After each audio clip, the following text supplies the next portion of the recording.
رانا صاحب long march کب آ رہا ہے؟ پنڈی تیاری ہے آپ کی؟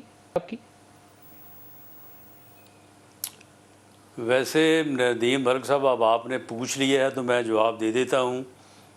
یہ تو اب اس کے بارے میں تو میرا خیال ہے بات نہیں کرنی چاہیے۔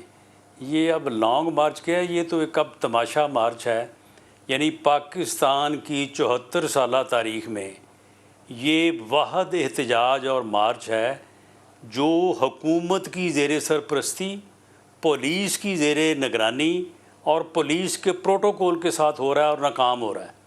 یعنی اس کے باوجود بندے نہیں اکٹھے ہو رہے، اس کے باوجود جو ہے وہ لوگ وہاں پہ جو ہے وہ نہیں آ رہے۔ انہوں نے جو راستے اور سڑکیں بند کرنے کا پروگرام بنایا تھا، اب یقین کریں کہ 7-7 8-8 بندے اور ٹائروں کو آگ لگا کے راستہ بند کرتے تھے اور پولیس ان کو پروٹیکٹ کرتی تھی، ورنہ لوگ ان کو جوتے مار مار کے وہاں سے جو ہے وہ بھگاتے۔ تو اب یہ تماشا جو ہے نا، ان کو اب بند کرنا چاہیے۔ اب کون سا لانگ مارچ اور کون سا ان کا جو ہے وہ احتجاج؟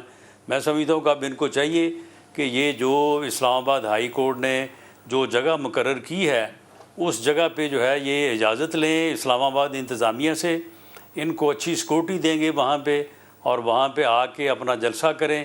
جلسہ کر کے جو گالیاں روز نکالتا ہے پوری قوم کو، اور جو روز جو ہے وہ ایک ہی بات کرتے چلا جاتا ہے، وہ آگے پھر ایک دفعہ جو ہے وہ پوری قوم کو سنا دے۔ اس کے علاوہ اب اس میں کوئی کسی قسم کا جو ہے نا وہ میں نہیں سمجھتا کہ اس لانگ مارچ میں کوئی چیز رہی ہے۔